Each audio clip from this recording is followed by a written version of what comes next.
Hello all you rad people and welcome back to the channel. Today we are going to talk about the 5 top upgrades I think you should get for your mountain bike hardtail. First off, I would say a new wheel set is probably one of the more important things that you can pick up. The wheel set that came with your bike is going to be really heavy. They probably come in at 2,200 grams, and that's not a little.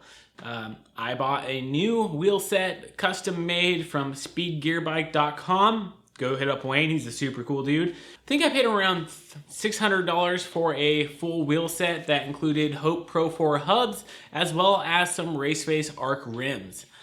And these are coming in at around 1,800 grams. So we're talking about 500 grams less rotational weight for your bike.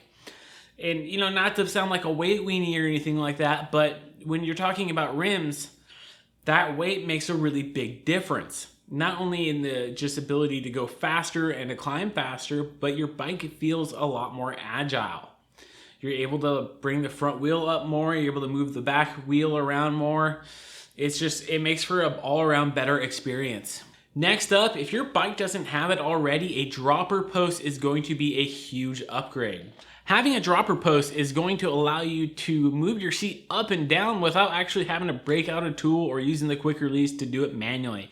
It's going to allow you to flow through the trails a lot better, and overall it's just a much more enjoyable experience when you have a dropper post. There are a lot of different dropper post options out there. I have a SDG Tellus dropper post, if I recall correctly, as well as a P&W dropper post on the other bike. Both have worked wonderful.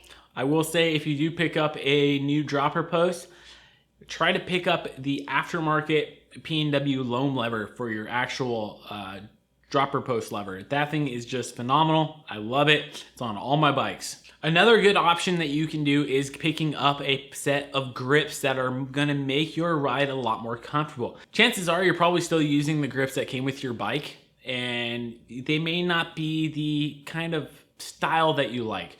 So go for a color that you like, which is important because you gotta have matchy or, you know, customize your bike. But more importantly, I personally went with the REVgrips on my full suspension bike. I might actually swap those over to my hardtail because I might benefit from them over there a little bit more, but I really like them. You can check those out. I really like them. Another good option is the Wolf Tooth Fat Paw grips. They're big foam ones. They're the ones that I use on my hardtail. It's the same thing. Lots of cushiness. They give you a really nice grip. They kind of help reduce the death grip feeling. Your hands don't hurt as much. There's less fatigue. So yeah, that's something I would take a look at.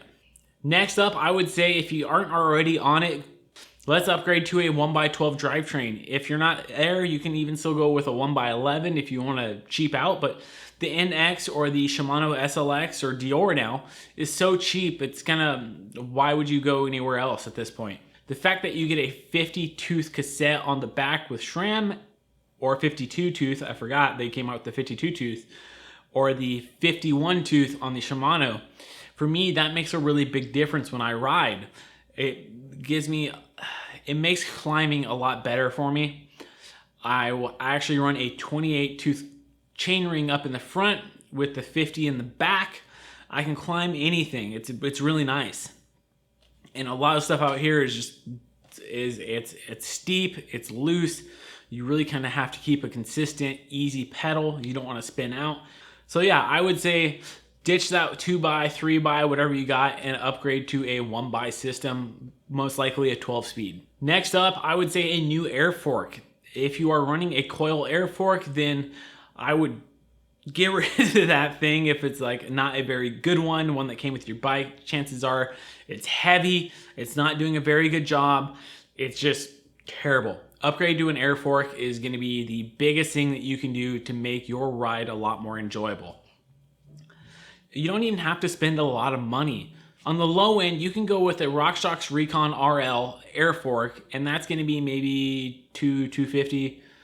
It's not a lot of money in the fork realm.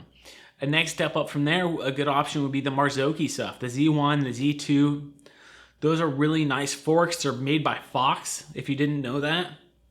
So you get basically the Fox internals with a different name.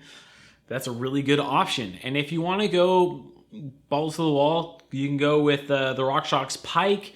You can go with the Fox 34, 32, 36, 38, whatever you're putting this on. But for me, I went to the Fox 36 and I love it. And that was me coming from a RockShox Pike. But having a new fork makes a huge difference if you're coming from coil. And let me rephrase that a little bit. If you're coming from cheap coil, there are some coil forks that are really nice. MRP makes one. There's a few other conversion kits for Fox and RockShox, but just get away from the cheap stuff. Well, what is your favorite upgrade? What do you think is the biggest upgrade that you can make to your bike besides getting a new one? There's always the M+1, for how many bikes should you own. Let me know down in the comments below. As always, don't forget to hit like on this video. Subscribe if you haven't subscribed already. This is the MTB Rad Dad. You guys stay rad. I'll see you next time.